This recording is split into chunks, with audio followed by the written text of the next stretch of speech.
Bismillahirrahmanirrahim. Assalamualaikum warahmatullahi wabarakatuh. Waalaikumsalam warahmatullahi wabarakatuh. Selamat pagi menjelang siang, Ibu Kepala. Pagi Bapak. Pada kesempatan kali ini, perkenalkan saya Suhadi dari SDC Bintara 1 sebagai calon guru penggerak angkatan 8 yang mempunyai tugas di modul 3.1 tentang perihal pengambilan keputusan. Salah satu di antaranya ada keputusan yang diambil oleh kepala sekolah SD Cibentar 3. Betul ya, Bu ya? Iya, betul. Ya. Baik Ibu, kita langsung saja. Mohon waktu dan kerjasamanya. Pertanyaan yang pertama, saya rasa Ibu di sini adalah sebagai kepala sekolah yang termuda, betul Ibu ya? Betul sekali. Karena usianya di bawah dari senior-senior yang sangat luar biasa sekali pencapaian kinerjanya, maka saya ambil posisi di sini. Nah, kira-kira Ibu ketika sekarang menjadi kepala sekolah, apakah sudah dihadapkan dengan pengambilan keputusan yang sama-sama baik, tetapi saling bertentangan pada saat itu? Kalau ada, itu ada salah satu contoh dari modul guru penggerak sebagai dilema etika. Mungkin Ibu bisa jelaskan pengambilan atau permasalahan apa yang terjadi di sekolah ini. Baik, terima kasih atas waktunya Bapak. Sebagai kepala sekolah, pasti banyak sekali peraturan yang memang dimulai untuk pembiasaan budaya positif di lingkungan sekolah kita, khususnya di SD Cibentar 3. Banyak sekali kebijakan yang memang serasa benar, tapi kemudian bertentangan dengan hal yang lain yang dianggap juga betul. Misalkan ketika keinginan kami memfasilitasi murid-murid kami untuk melakukan kegiatan pembelajaran lebih baik dengan ingin sekali mengadakan musyawarah seperti itu. Nah, akan tetapi kebajikan itu juga bertentangan ketika dananya misalkan belum siap untuk mewujudkan sebuah musyawarah. Baik juga ketika kami menganggarkan dari hal yang lain, namun akan bertentangan dengan juknis dari pengelolaan bendahara bos seperti itu. Nah, hal itu kami lakukan dengan mengadakan musyawarah. Khususnya musyawarah kami di sekitar lingkungan sekolah dulu, baik itu antara guru dulu, kemudian kami lanjutkan kepada komite. Setidaknya kami ini ingin punya sarana misalkan untuk kegiatan sekolah anak-anak dalam hal keagamaan, penumbuhan karakter yang baik seperti itu. Nah, kemudian bagaimana setidaknya kami bisa bekerja sama dengan komite dan lingkungan sekitar bahkan pemerintahan untuk dapat mewujudkan hal tersebut. Karena ketika kami mewujudkannya sendiri itu adalah bertentangan dengan pembiayaan, meskipun itu adalah hal yang baik. Berarti itu berhubungan dengan kebijakan sekolah mengambil keputusan bahwa untuk musola itu memang kalau dianggarkan dari bos itu sangat bertentangan sekali. Ya, tapi satu sisi adalah ada kebaikan daripada itu, yaitu salah satu di antara keputusannya, maka dilakukan pengambilan keputusan mengadakan musyawarah dengan berbagai pihak yang ada di lingkungan sekolah itu ya. Baik. Yang berikutnya saya tanyakan, pada pengambilan keputusan adakah langkah-langkah atau seseorang yang dapat dilibatkan dalam membantu pengambilan keputusan? Ada Langkah-langkahnya mungkin seperti tadi yang saya sampaikan, ketika itu bermasalah dengan pembangunan musola ya Pak. Memang langkahnya seperti itu tadi, kita lakukan musyawarah, kemudian kita mencari solusi manakala di dalam sekolah dulu. Tapi ketika di dalam sekolah memang tidak ada solusi yang tepat, maka setidaknya kami juga menggandeng baik itu komite yang menjadi rekan kami dan juga lingkungan masyarakat, tokoh masyarakat serta pemerintahan aparat desa seperti itu Pak. Kami kami melakukan musyawarah bahkan sampai 3 kali, dan akhirnya bisa disepakati dengan hal yang lebih positif dan lebih baik, saling kolaborasi mendukung mewujudkan. Berarti langkah-langkahnya sudah diambil dan hasilnya pun sudah dirasakan ya, walaupun sangat alot lah, bahkan di sini disebutkan 3 kali begitu ya. Sekarang barangkali dari hal-hal yang telah terjadi, bagaimana Ibu membedakan antara dilema etika yaitu benar vs benar dengan rujukan moral? Menurut saya ketika kebijakan dirasa baik, kedua hal misalkan sama-sama baik menurut kami, tapi hal tersebut bertentangan, nah itu menurut saya adalah yang namanya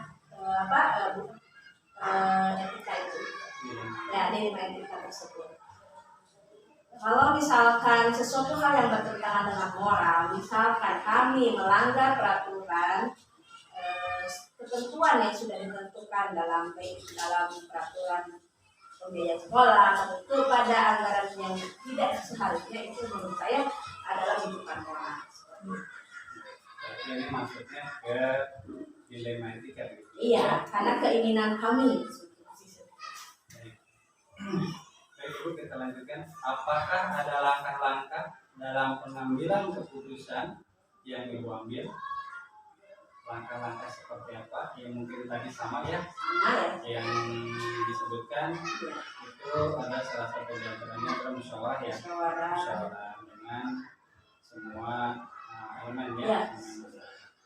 Baik, kita lanjutkan.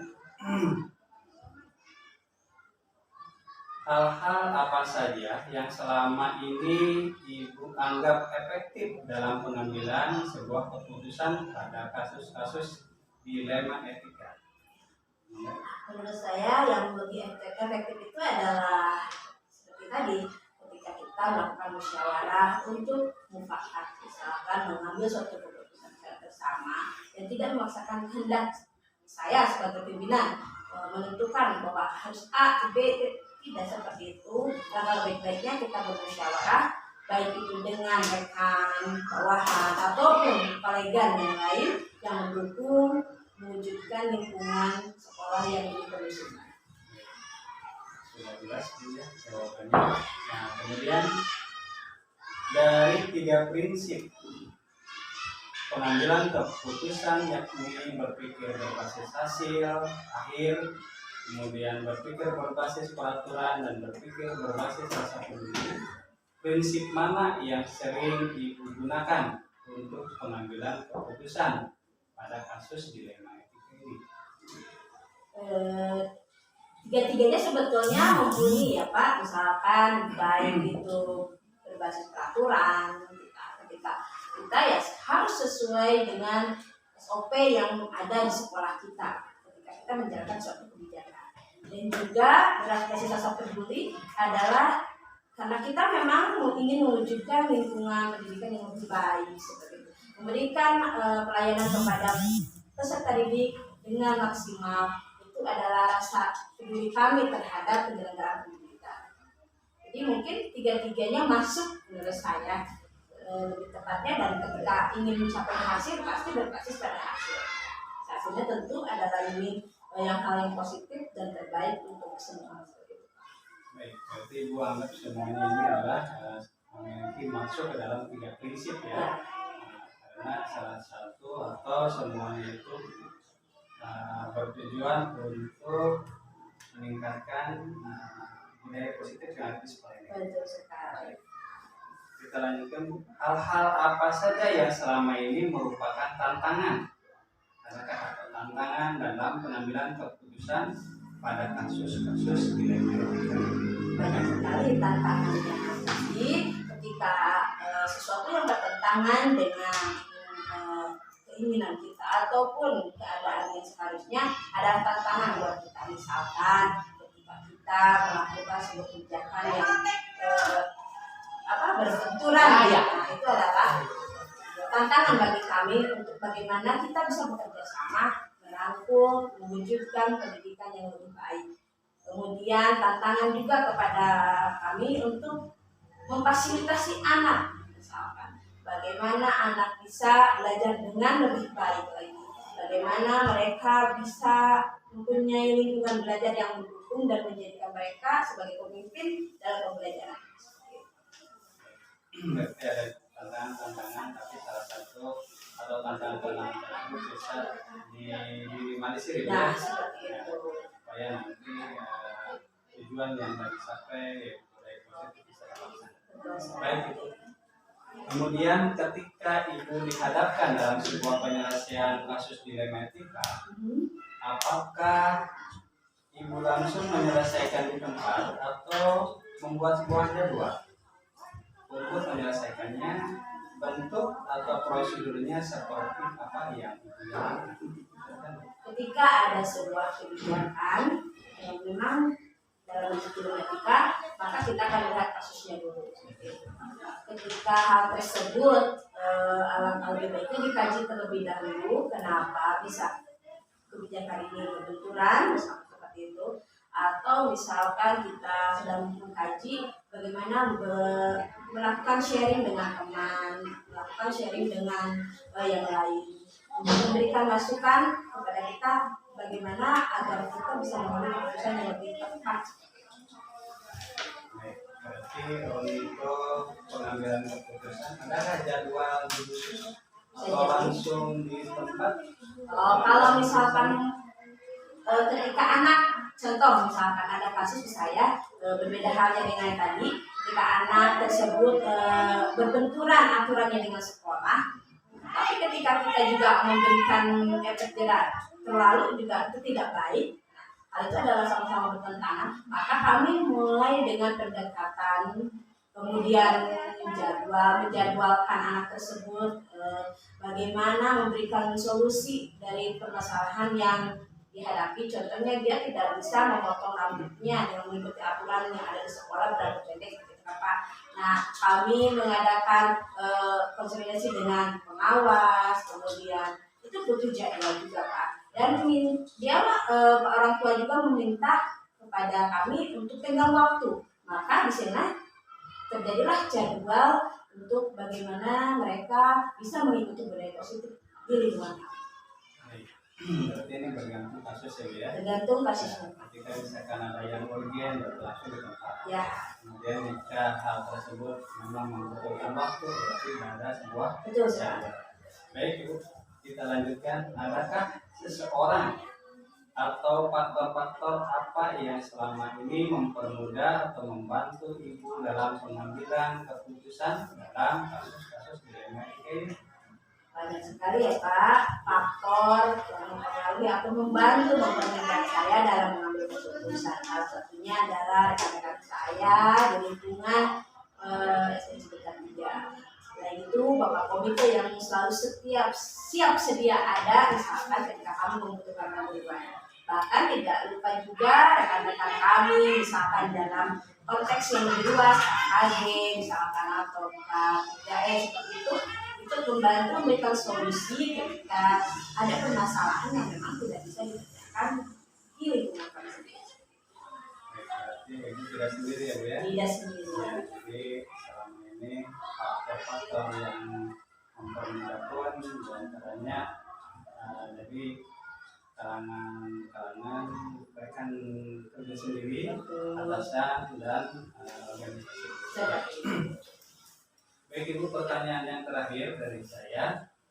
Dari semua hal yang disampaikan, pembelajaran apa yang Ibu petik dari pengalaman Ibu dalam mengambil sebuah keputusan?